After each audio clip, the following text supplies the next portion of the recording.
Okay, good morning, everyone, and welcome to MetSkill's first ever webinar. We are so excited to have you here with us today, whether you're tuning in from your office, your home, or somewhere in between. We're glad that you're here and took the time to join us. Today, we've got something really special lined up. We're going to be discussing the superpowers that women bring to the mining industry to celebrate International Day of Women in Mining, which is happening tomorrow. We've got some amazing insights and tips to share. Plus, we'll have time for questions and a bit of fun along the way. So grab your favorite drink, get comfy, and let's get started. We can't wait to share this time with you and explore this topic together. Today's webinar will be hosted by a lady who needs no introduction, with more than 30 years experience in the mining industry, in the mineral processing industry. MetSkill's Managing Director, Rebecca Sands. Rebecca is the epitome of an inspirational global woman in mining role model. Right from the get-go, she has been a trailblazer as the first female learner metallurgist in South Africa, then eventually bravely founding her own highly regarded technical skills training company in 2006. Female-owned companies in the mining sector are rare enough, and one which has weathered the economic cycles and pandemic headwinds even more so. With various industry awards, she ensures consistent and positive impact on the plant productivity that inspired her from the beginning. I'll hand over to our host to take us forward. Over to you, Rebecca. Thank you so much, Janita. I'm very humbled by that introduction. And I just have to make one small correction. I've actually been in the mining industry for 38 years. Which shocked me a lot when I did the calculations. So yes, so when I first joined the mining industry, I was an oddity, and I didn't really know what to expect, to be honest. I was sent to the Northern Cape to work on a base metal mine because at the time in 1986, women were not allowed to work on the gold mines. Now, can you even imagine that, ladies? So we've got a powerful team on our panel today who have really forged their way in the mining industry. And I'm very, very, very happy to have them here. And I believe we've all walked a bit of our journeys together. So that is fantastic. Today, we're going to have a discussion. It's going to be relatively informal. But I would just like everybody to get to understand how it's been for us to make our way in this industry, which is traditionally a male-dominated industry, and what challenges we've had to face, but also how has it made us develop as women in mining. And we're going to look at the superpowers which we've developed over the years in this industry. So it really is something that we can celebrate. It has come a long way. When I look at the number of ladies that we have on our learnerships over the last few years, it makes me very happy. It's phenomenal. We've got ladies who are registered for mineral processing learnerships, chemical operations learnerships, laboratory practice learnerships, metals production learnerships, and of course, in our sister occupations, you know, the actual underground mining itself. When I first started in the industry, it was very rare for a woman to work underground. We had, I think, 1 or 2 rock mechanics, female rock mechanics, and they were generally from overseas, but definitely no female mining engineers back in the late 80s. So now here we are in 2024. We have women in literally every part of the mining process. And I think personally, I've seen a very positive impact that it has had on the industry as a whole.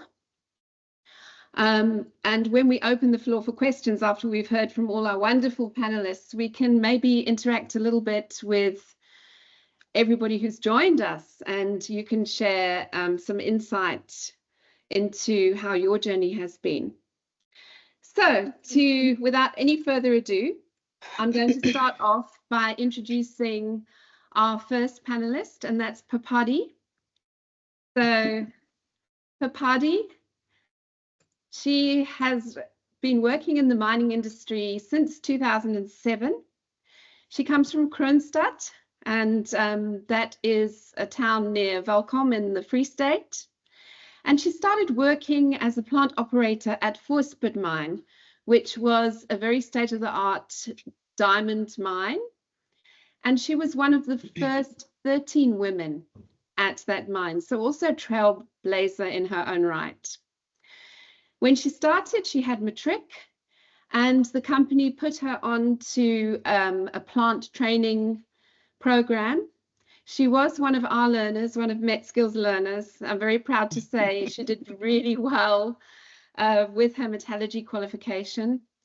And, you know, once we're in this industry, we tend to find paths which suit us. And Papadi found that she had an amazing ability to work with people, and she joined NUM, and she was elected as a deputy education structure. And she became a leader in many forums within the company. So that is absolutely fantastic that she found her niche in this leadership role.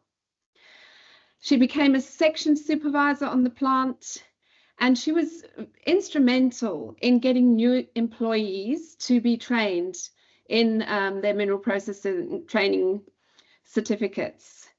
So she liaised with the trainers, she liaised with the candidates, and made sure that the Voorsput workplace skills were uplifted. She also was instrumental in running the training center at Voorsput. So, you know, Papadi, in your words, or how should I say, how would you describe your experience as a woman in the mining industry using one word? I know that's quite a difficult task, but how would you describe it? Yeah, for me, it was dynamic. Like, it was dynamic for me, because if you can check, I worked in the industry whilst I was still very young, didn't know what to expect. I didn't even know what is the mining all about. That was the unfortunate part of it.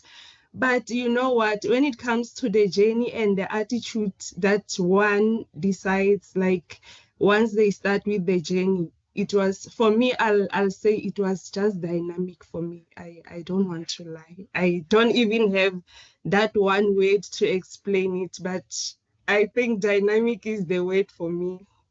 Wow. Okay, dynamic. That is a fantastic word.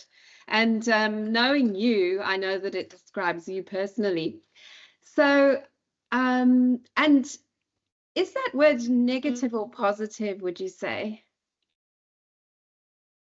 For me, the word I can say it came as a very positive word, because the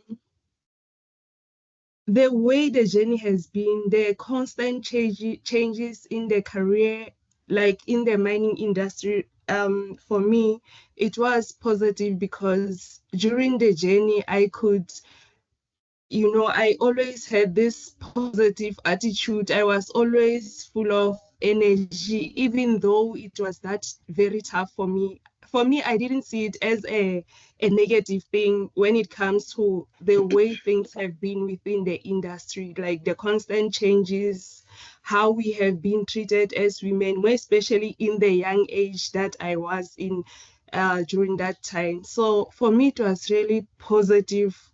You know, it isn't like a negative word, even though it was very challenging.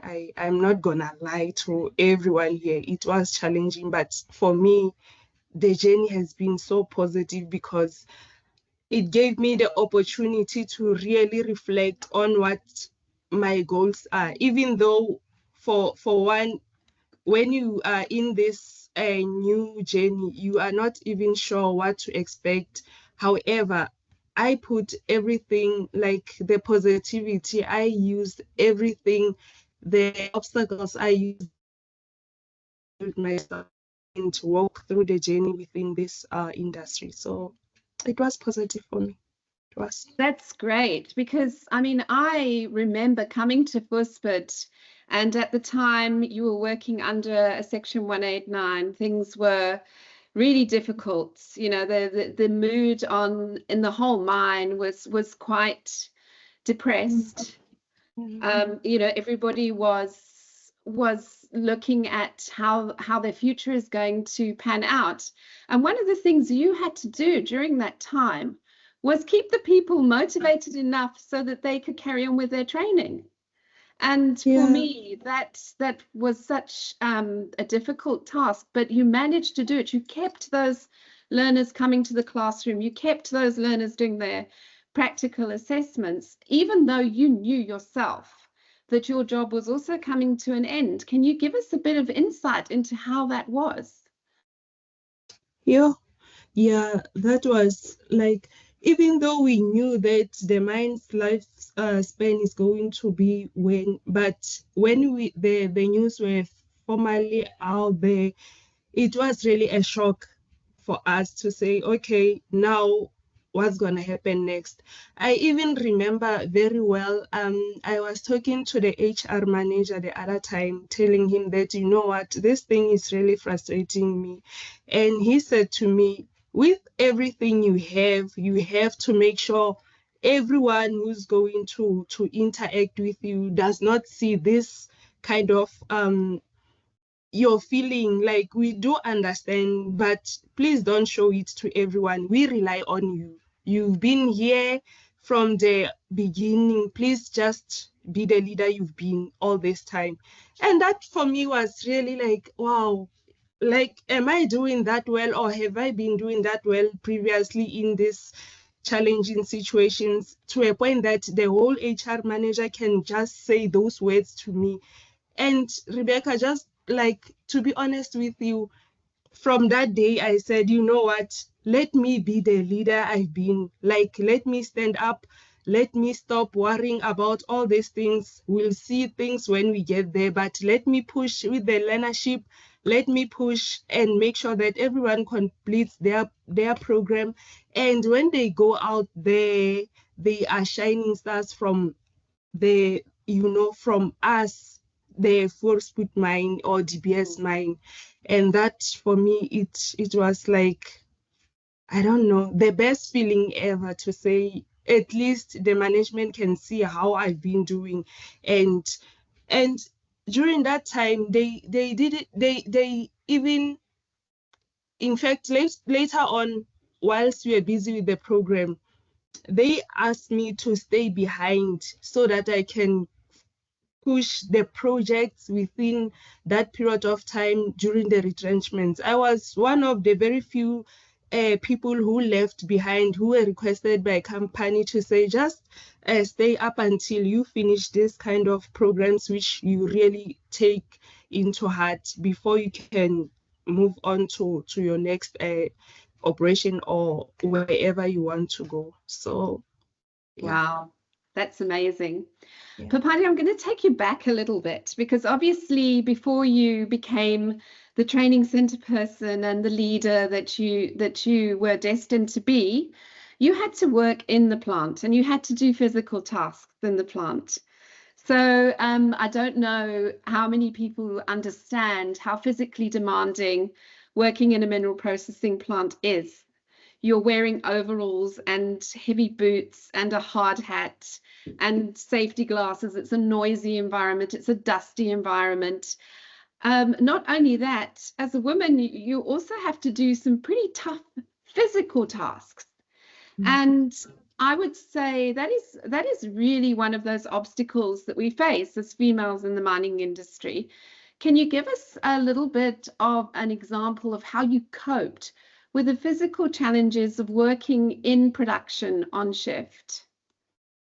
Yeah, it was extremely challenging, Rebecca, I must say, more especially the phase when we were doing the commissioning. And it was, we come very far with MetSkill. We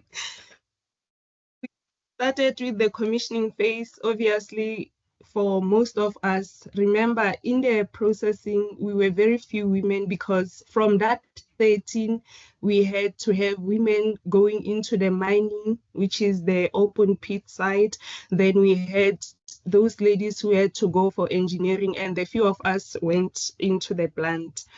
So, but then the company decided that let's give you guys the trainers to assist you, because the commissioning phase of the plant is not simple thing. It's really tough. So we did receive assistance from management, whereby we got the MetSkill facilitators assisting us with the process. Now, for them, it was not only giving us the training, they really had to assist in terms of making sure that that plant is getting up and running within the time frames. So it was very difficult because during the commissioning phase, it means there'll be problems with the blockages, like lots of things that are going to make the plant, plant is really struggling during that time. But we did manage to go through. However, during the process, later on the second phase of this process, because now we were getting more comfortable and getting used to the place, I fell pregnant. So you can just imagine, I just completed the commissioning phase. Now I'm pregnant and the plant must run, and we don't have MetSkill. We don't have no one. We are there ourselves. We need to make sure that the processes are running smooth and everything is operational. Then I fell pregnant, and remember, now this is the new mine.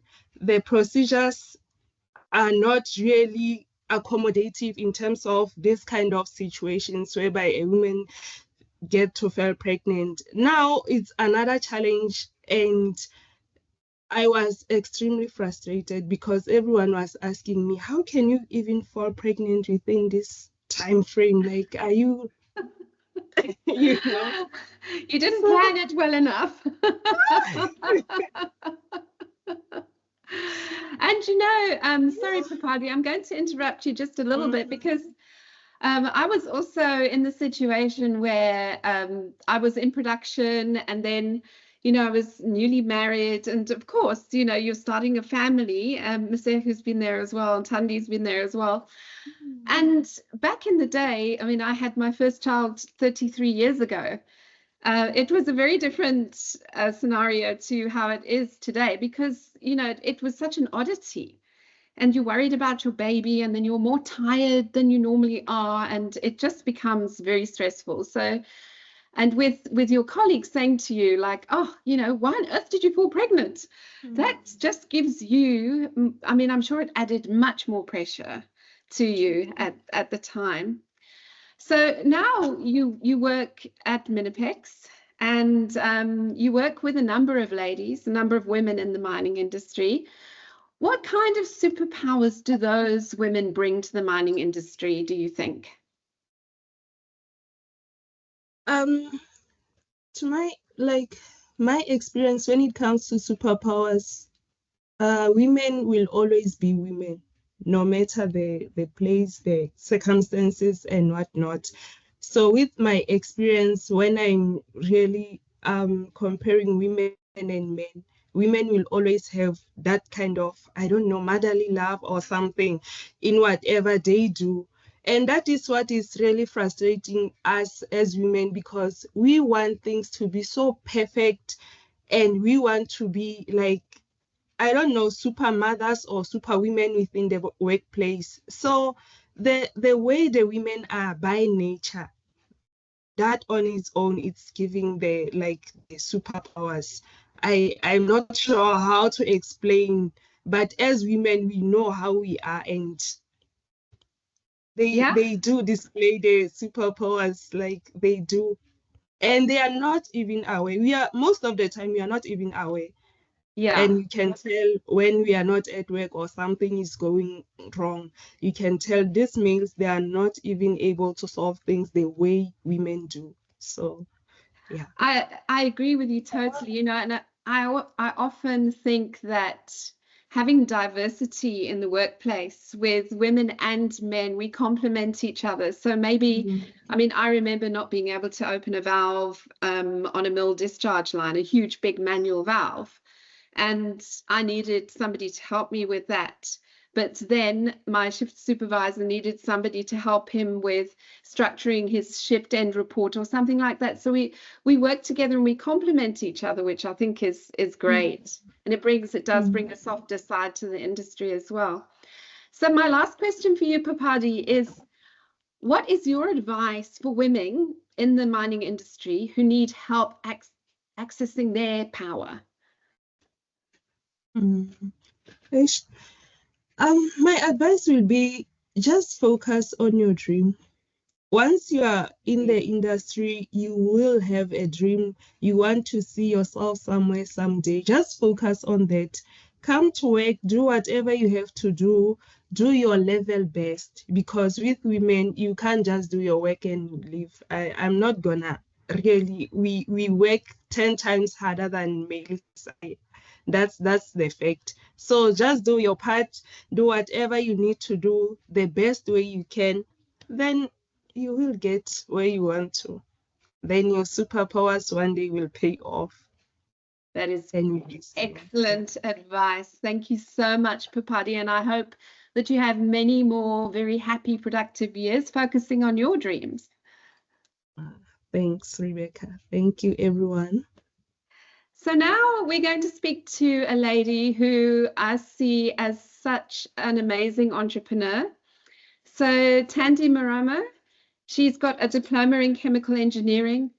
She's been involved in training. She has the level 5 ODET DP in training and development. She's an assessor, a moderator, a skills development facilitator.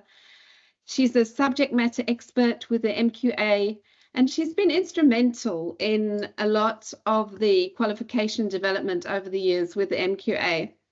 So she's got over 20 years of mineral processing experience, and she's risen through the ranks. She's started off as obviously in a junior position and risen to management, and she's helped various mines, Anglo Platinum, PMR, Bar Platts, Crocodile River, and Theresa Minerals. And through that help, she's managed to basically form training centers. She's helped hundreds of learners. And, you know, Thandi's rich, diverse skills have allowed her to really bring people together and get them excited about their learning journey.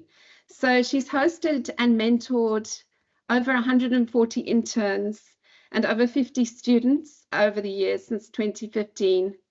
She's executed training and skills development for 100 unemployed youth in the Northwest Province.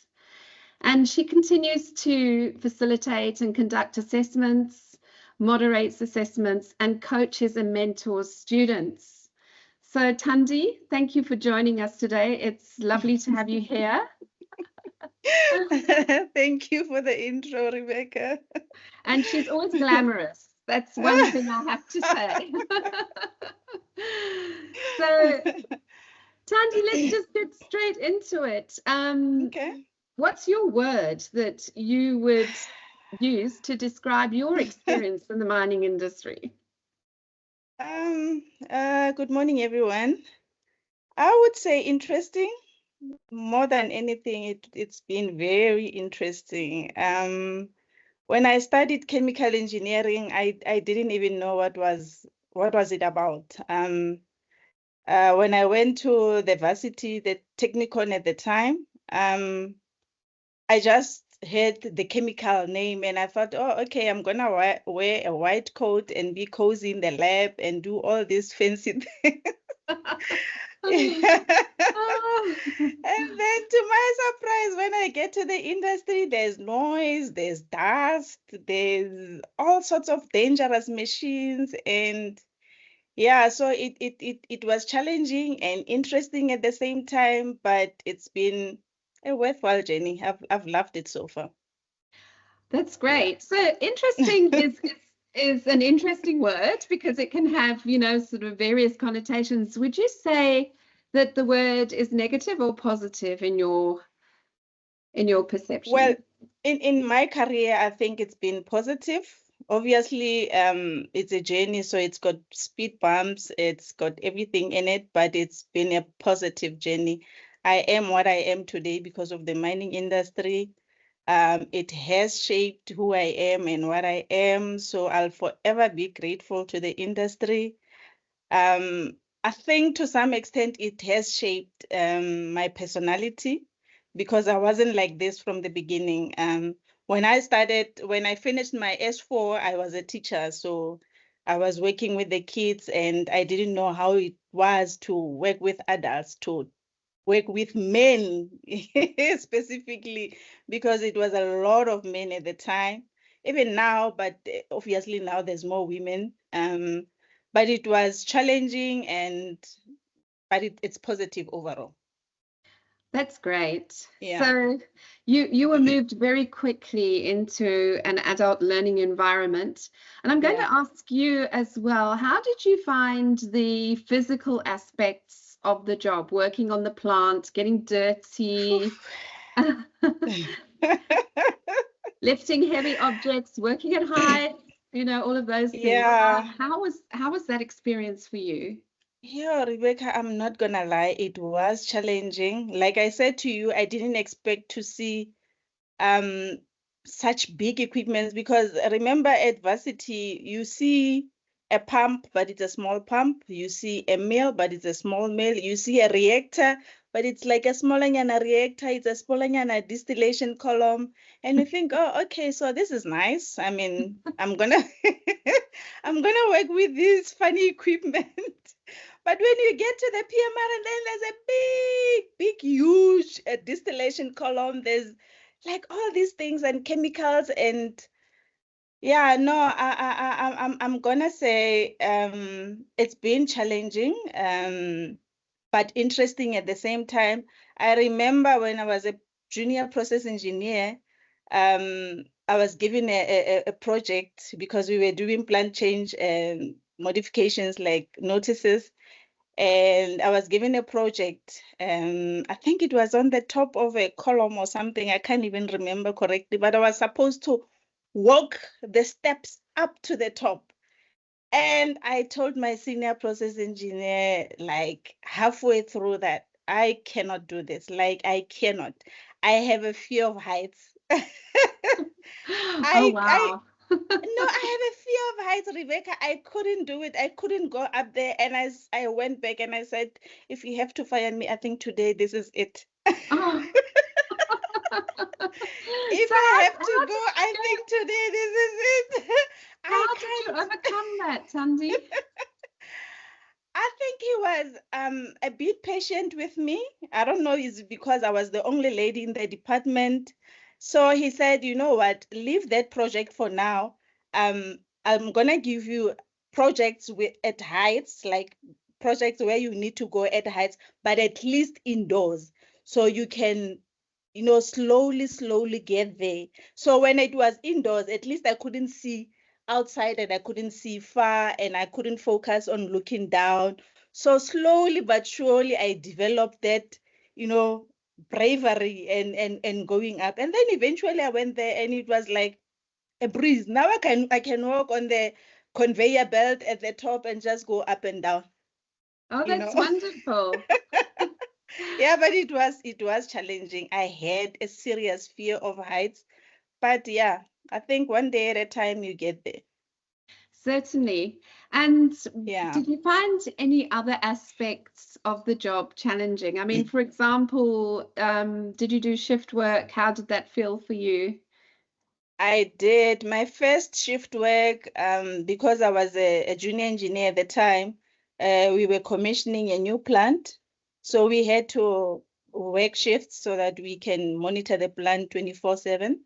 At the time it was not challenging because I was young, I was a girl, I didn't have kids, I didn't have a husband.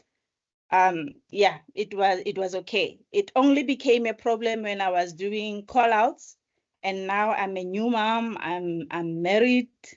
I even remember I even remember when I told my boss that I'm getting married, and he said, Tandy, I don't know what you're getting yourself into, because this industry, being a wife, being a wife to Oh, my word. someone is going to be a mission. I'm thinking, how can you say that you also have a wife? I mean, come on. I also need to get married. I need to also start a family. I need to have kids. I need to have all these things that you have as a man. Why can't I do that? You know, so we had a bit of a fight, bit of arguments and all of that. And I said, whether you like it or not, I'm getting married and I'm going to have kids. And that's it. I'm a woman. I'm a black woman. To add on top of that, I'm expected to have kids, and I'm expected to have this life. So there's nothing I can do about it, you know. Wow. So you had that cultural expectation. Yes, You were navigating a very difficult career, and you were yes, also in a production environment. And I think all of us yes, have experienced that. yes. You ladies more than me to a certain extent. So, wow. And, you know, the other thing is, and I don't think that a lot of people realize that, is when you've had a baby and you're so tired Yeah. and you have to go and work in a production environment in a very physical job, it's actually really, really, really difficult. It's very difficult, Rebecca. I don't want to lie to you. It's very, very difficult. You have to be a wife, you have to be a mom, you have to do all this work, you have to progress in your career, you have to, you know. But yeah, I think women are very strong. I don't want to lie. I think women are Yeah. very, very strong. Yeah. Because Yes. we navigate through these things somehow.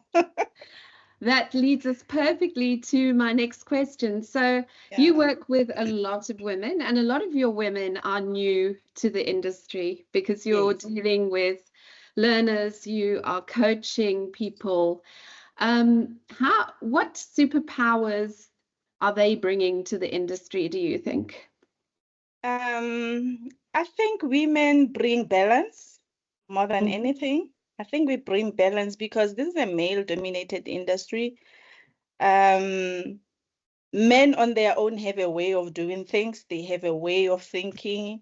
I think boys will always be boys. So the element of women or girls, because when we get into the mind, we are still girls. They bring that balance, they bring that calmness, they bring that order.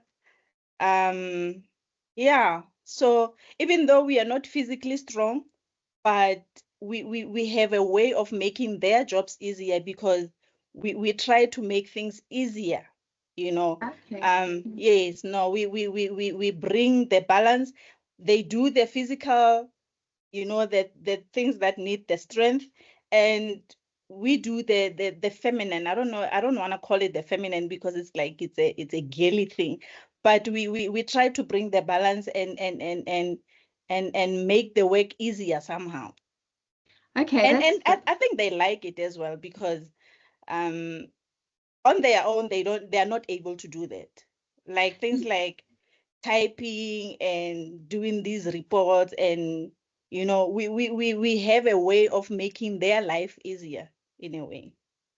and I don't know whether you've experienced this, but I find that my team, when I was working solely with men, Yeah. having me there allowed them to be a little bit more vulnerable with me. Yes, yes, definitely, Yeah. definitely. So, and I think that's a very healthy thing. So it's Yeah, something that shouldn't be discounted.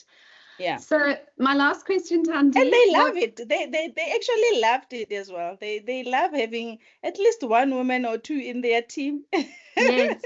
Yeah, no, I think They it's love it. really, really healthy. So Yeah. what is your advice for women in the mining industry who need help getting their power or developing their superpower, if you like? You know what? I would say be yourself. Don't try to be a man. We are not men. You know, we are not built to be men. Just be yourself. If you gotta put makeup, put it on. As long as it doesn't hinder your work, just put it on and go to work and perform, because at the end of the day, it's about production and it's about safety. If you are working safely and you are producing, just be yourself, do your job, and do it to the best of your ability, and you'll progress naturally. You don't have to pretend to be something that you are not, or pretend to be someone that you are not. Just be yourself. I was known to talk too much or complain too much because I was expressing my views. Okay. And I think it helped a lot because I didn't want to be oppressed.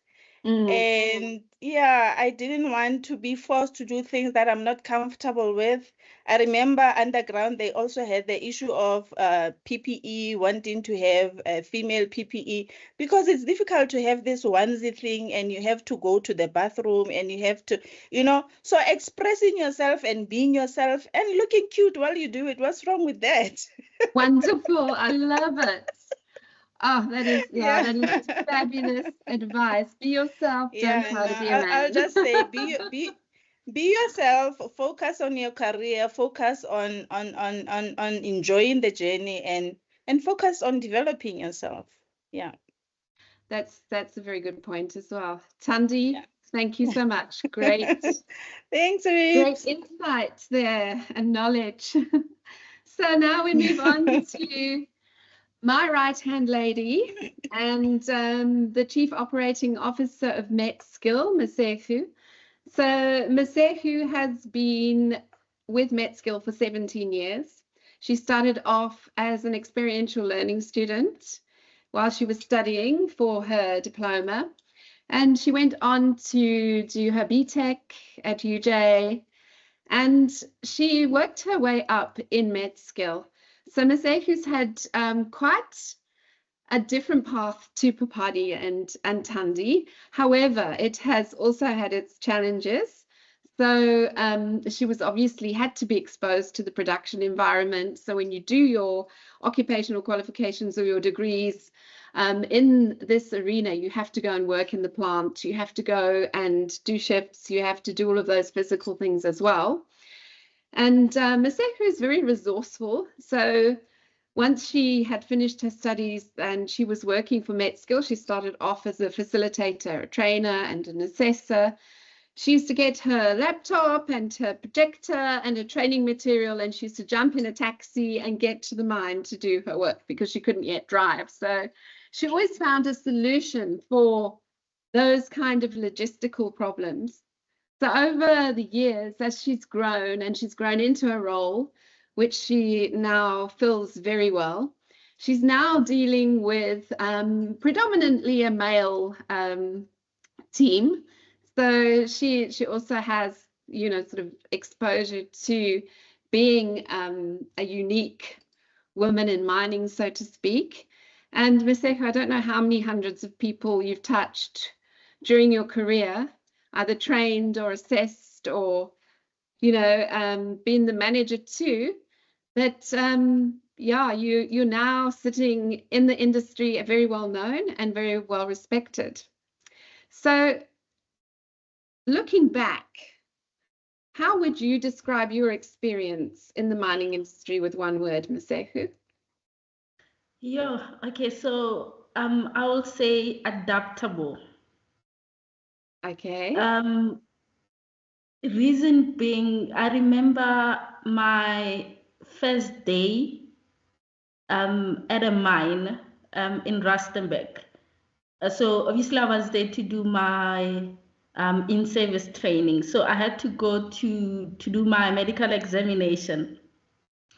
So obviously you have to wake up early, stand in a queue. So I woke up early. I was in a queue at 5:30 in the morning. So there was an older gentleman behind me who was like, he tapped me on the shoulder and said, "Hi, are you here? Are you standing in a queue for somebody else?" I'm like, "No." So I was wondering, why was he asking me that question? And guess what? It was because then I was a 20-year-old who looked like a 12-year-old. Oh my word. So I only realized later on that, okay, shit, actually that's the reason. So he's like, "Yeah, are you standing in for your parent or somebody else?" I'm like, "No, it's for me. I'm doing the medical exam." So I was thrown off by that and a little bit angry. And I moved, obviously, I went on and did my medical. And so obviously that, in a way, was sort of like something that helped me realize, like, obviously I look different, right? Yes, I feel older. I feel like, okay, I'm growing, I'm working, I'm building a career for myself, but obviously people see something else, something different. So I look very, very young. I look little. Some people were asking, are you supposed to be here? I remember when I got to the plant, they didn't have PPE in my size, safety shoes in my size. Oh my And I don't know, goodness. Rebecca, if you remember, and I called you complaining that I don't have PPE because there's nothing that fits me. I was so tiny. So obviously I had to adapt to that, okay, I'm different, but I need to show people that it's not about how I look physically. It's what I do out there, the influence I have on obviously what I'm doing at a time. So yeah, so being in a queue, people asking me whether I should be in the plant, whether I should be in school or whatever, or not having PPE that fits me. Yeah, so I felt like, okay, fine, I need to just go on, get used to it. One day they will make PPE in my size and I'll be happy. And I know, Rebecca, you had to go and find PPE for me and safety shoes for me. Thank you. So yeah, being in this environment really has taught me a lot. So because the times are changing, one has to adapt to those changes. So I think I'm one person who's willing to modify in order to fit with the changing times. So you not only had to deal with the industry stereotypes at the time, being a woman in a male-dominated environment, you also had to prove that even though you looked 12, you could do the job. Yes, I had to prove, but you know, the nicest thing is the support I got from the plant itself or the people at the plant, and also from MetSkill. So I won't lie, there were people who were not happy to see a 12-year-old looking girl in a plant, but there were people who were happy to see somebody who looked like me in a plant. So I know there were ladies. Sorry, I just want to interrupt you there because I distinctly remember getting a phone call from our client in Lesotho. And this training manager said to me, Rebecca, why did you send me a 12-year-old? And I was like, please, I remember you give her told a me chance, give her a chance. And Masehu, you know, the amazing thing is that you adapted to that environment personally, but you also showed them what you could do. So you didn't go within. You actually decided to really prove yourself, and I think that you know that is amazing. So I mean, how has that allowed you to grow as a person, do you think? Like you just said, Rebecca, it's male dominated environment. There's a lot of people, like with MetSkill, obviously I used to travel a lot, and I used to meet a lot of different people, some happy to see me, some not, but like you said, I had to show them what I was all about as a female, a Black female in the mining industry. And because I'm driven, I want to be known, I want to have a successful career. I didn't want to depend on the fact that I'm young or I look young. I wanted to depend on what I'm living out there, like, you know, what I'm paving for other people who are coming through, or young girls who look like me who are coming through. So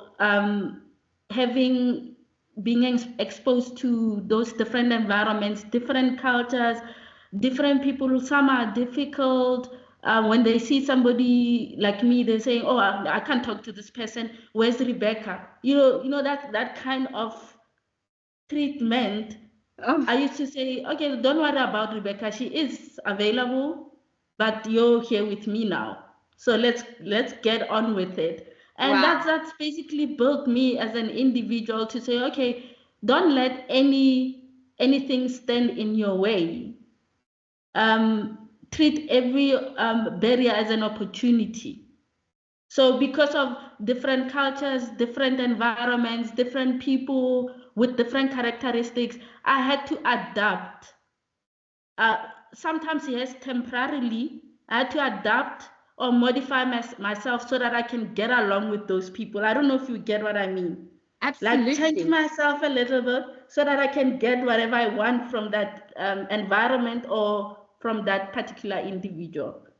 So I just want to ask you, leading on from that, because I know that a lot of other ladies who are starting out their careers in the mining industry, or maybe who have been in the mining industry for a while, they could use some advice in how to actually step into their superpower and own it. What would you yeah. say to them?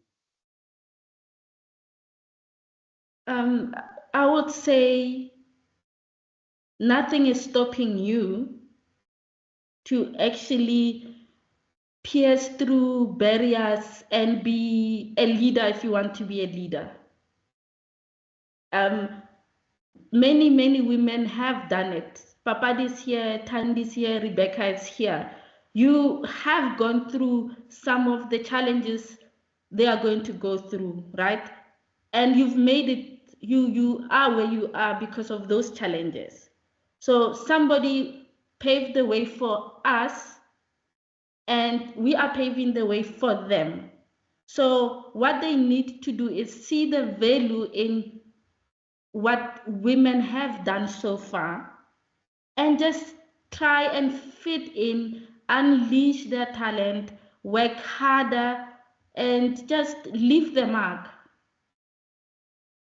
That is I mean, great nothing advice. is stopping them. Barriers will always be there. Challenges will always be there. But change is something that we cannot avoid. So they need to find a way to pierce through the challenges or pierce through whatever barriers and just, show their talent, and they will get wherever they want to go. That's great. Thank you for that advice. It really is good. Masehu, so you've had a lot of ladies in your classroom, you've assessed a lot of women, you've worked with a lot of women over the years. What do you see from the outside? What are these ladies bringing to the mining industry in terms of their superpowers? I like to tap into what Tandi said earlier on. She mentioned balance. I think that's something that has been missing. We are emotionally intelligent, I think, as women. So yes, we might be seen as very emotional beings, like we are emotional, but at the same time, we are intelligent in, controlling those emotions. So we need to be as like we normally put ourselves in people's shoes. So we assess, we look at people, what people are going through, and we provide support that is normally not there in the mining industry. It's not always there, but having a female present brings, that stability, brings both sides, and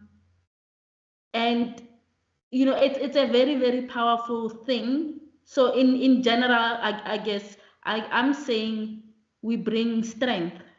We are very, very strong. Our emotional intelligence is very, very useful because we can look at an individual and say, okay, so this person is not well, and we become empathetic, which is really, really necessary now. People battle with mental strength, people battle with depression. Such things are not discussed in a male-dominated environment. So women suffer in silence because they don't know who to talk to. And having women is really good for us, because I know I've got Rebecca, I've got Papadi or Tandi. I have women I can share with. I can let them know what's happening in my life, my personal life, or even at work. So having that kind of support really, helps us to get through a lot of things. So I'm grateful for being like a woman because I know my superpower is that being strong enough to help others out there, to help other women, or even men, because like Tandy said, they appreciate us, the softer things that we bring as women. They appreciate that, because that is really missing from the industry. Wonderful. And of course, at the moment, I don't know if you're aware, it's Men's Mental Health Month. Yeah. So, hopefully they feel a bit more comfortable to reach out to their female colleagues, in times of need. So thank you so much, Ms. Sehu. Ladies, what a powerful morning. Some really, I feel energized by your energy and your experiences. We are going to make this webinar available online for those who couldn't make it. There's a lot going on today as it's International Women in Mining Day. Yeah. And thank you very much for coming to the party and sharing with us. I just want to ask the audience, do we have any questions for our wonderful women in mining?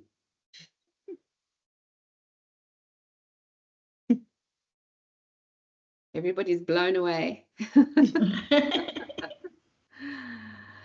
Okay, so I just would like to call on Janita to say a few closing words. Thank you very much. And then we will wrap up after Janita's signed us out. You're on mute. There we go. Can you hear me now? Yes. Thank you to everyone. Thank you, Papadi. Thank you, Tandi. Thank you, Maseku. Thank you, Rebecca. It's really, as you said, it's been a powerful morning. That energy is there, and we're ready to take on the day now. So thank you all for being here. We really do appreciate it. And we hope that everyone walks away feeling inspired and also, empowered as a woman based on hearing these stories and seeing the success that these women have, grown through their careers. And thank you very much. And we will see you at our next webinar. And yes, have a good day, everyone. Thank you. Thank you, everyone. Have a wonderful day.